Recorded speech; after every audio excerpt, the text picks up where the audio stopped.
So this brings us to, I guess, the kind of crux of the talk, really. And one of the things that kind of dawned on us working at MYER and kind of having a look at how our product organisation is structured and what we're kind of looking at. So I've been at MYER since January, as Bob said, and when I came in, I could see that all the teams had backlogs and they were all kind of working from those backlogs. They were groomed and everything like that. So, you came in and you kind of thought, okay, cool, this is all kind of working as it should. And then as I started to dig into things a little bit more, I started to see that there's something not quite right here and things just weren't working as well as they could be. So rather than, I guess, jumping in straight away, we wanted to really understand what was going on and where should we be looking to kind of see where the issues were. Some of the symptoms I started to observe within the team was that there wasn't great engagement because they really didn't have a view on the value. They had no view of the bigger picture. They were really just focusing on single user stories, so just picking up a story from the backlog and moving it into dev, and then moving it from there. So it became clear that having a perfectly groomed backlog isn't enough, and we really needed to focus on that process that was feeding the backlog and bringing the team on the journey around the value and why we're doing this and all that kind of thing. So one thing that we experimented with to kind of help with this collaborative vision was user story mapping. So that's a process that we use within our team. So after we had done the user story mapping, we started to see some of the benefits. So this was that everyone was focused on the same goal. So everyone was pushing towards the same thing. We all understood how our stories integrated with each other, and we could kind of start to facilitate some of those healthy conversations within the team. It allowed us to prioritize the right work first. So during our user story mapping, we kind of came up with all the ideas around this initiative or feature, and then broke it into like an MVP and a post-MVP view.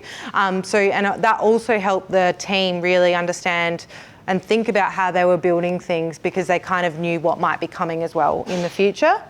It built a team consensus, and also we had better quality within the team, so that improved. Okay, product theater. How many people play in product theater? Another way to define this is product versus project.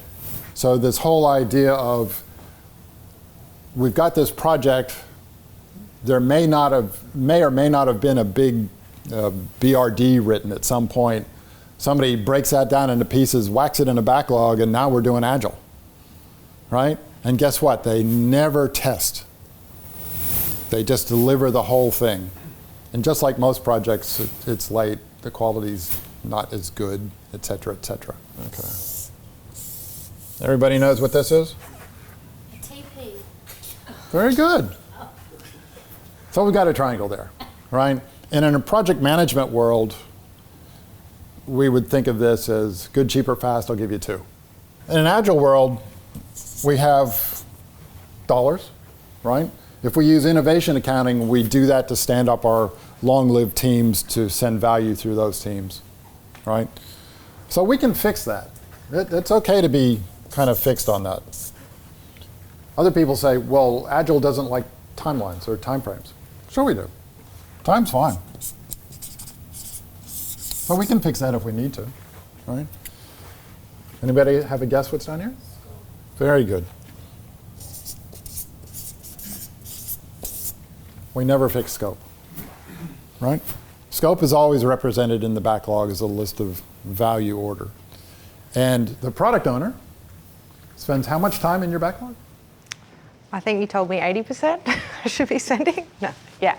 Spend 80% of your time in there constantly reviewing it based on feedback and all those kind of things, I'm sure. Because the product owner owns the value to the business, and that's represented in the backlog, and the team then realizes that value, right?